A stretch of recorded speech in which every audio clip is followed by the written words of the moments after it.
guys, it's Ashley with A Horsemanship, and today I'm with Arabella, and we're going to teach you how to bridle and unbridle a horse correctly.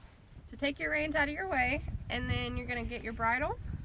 Your hand is going to go right through the ears here, or you can come here, whichever's easiest. I find scooping the head in with the bridle is the easiest way to do it. So you're going to scoop her head in, grab your extra hand through her ears, take this hand, and you're going to grab right to the farthest inside there, right on the mouth, and then your thumbs can be right here to open. And you just slide that in real easy and pull the ears through, pull the mane out. This one is not a one-eared bridle or anything like that. It's just a over-the-ear regular bridle. And you can take your throat latch and hook it. So it's important to know when to use a throat latch and the bridles that don't have a throat latch. So if you're using a snaffle, and a snaffle is classified as a ring that everything is attached to. So let me go ahead and take this off here. So a snaffle is a ring, that everything's attached to. So my bridle's attached to it, my curb strap is attached to it, slobber straps or reins are attached to it, and then it's just one ring here. So this is classified as a snaffle. This one's a twisted wire. There's lots of different ones. This one is the second to lowest as far as intensity goes. So smooth is first, then twisted wire. This one is not thin twisted wire. And how I like to say that is when you're moving hay bales, because most people can relate to that in the horse world. When you have a square bale and you're moving hay, would you rather have the really thin wire or really thin string, or would you like to have a nice cotton thick rope moving those hay bales? Chances are you're going to want that really nice thick cotton rope, because it's less intensity on your hands. Well, think about that in the horse's mouth. They had a really thin wire. I don't have any to show an example because I don't use them, but they're literally really thin, almost as thin as this piece of hay here, and it's twisted there. So it's really, really thin, and it tends to cut their mouth with people that are really intense with their hands. So this one's a lot thicker, not as intense. I use this one when horses don't like to be soft and supple. It kind of gets them to the next level, and then I move them down to a smooth snaffle. When I first start them under saddle, they start with a smooth snaffle and work their way up. Typically I never go any more intense than a twisted. Some horses wear square. That's usually the intensity that I go from there.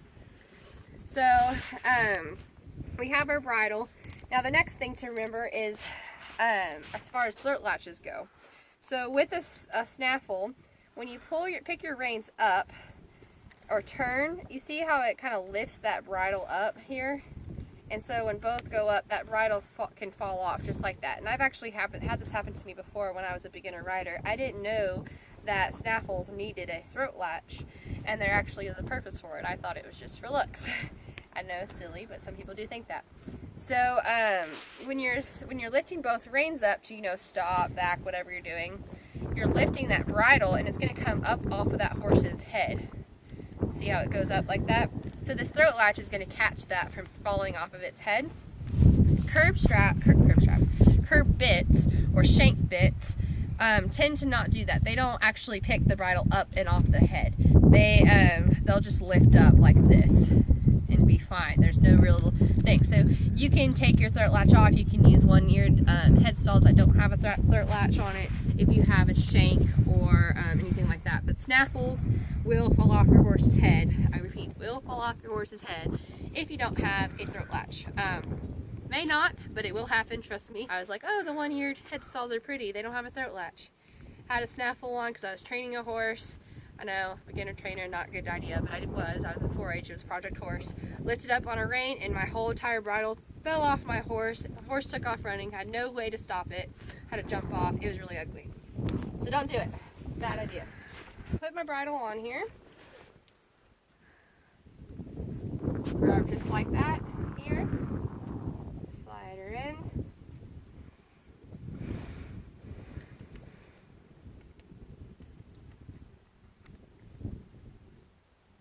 Now we want to talk about wrinkles. So there's a lot of different people, actually, throat latching here. There's a lot of different people in this world that have various opinions on how to bridle your horse and how the wrinkles should look, things like that. And typically I don't leave these halters on, but I'm going to do it today because I'm training y'all how to do this. So Let's get a zoom up on her mouth here. So I want you to look at her wrinkles here. There's no wrinkle right there. A lot of people think you should have a ton of wrinkles where it sits in the mouth way up here and you're constantly having pressure in the horse's mouth. And that's great and dandy and all, and it is sitting up there nice and tight, but you're never getting out of your horse's mouth. If you want your horse nice, soft, and supple and follow through my ways of training, you want no wrinkles in that horse's mouth here. This might actually be a little loose. So see how it's actually gaping right there? I was a little worried about that because I put it on a quarter horse yesterday. So let's try moving it up. So this is a good example here. So we moved it up on this side, no wrinkle there. Come on this side. Yeah, you can see it's kind of fallen here, so we're going to need to get it up a hole.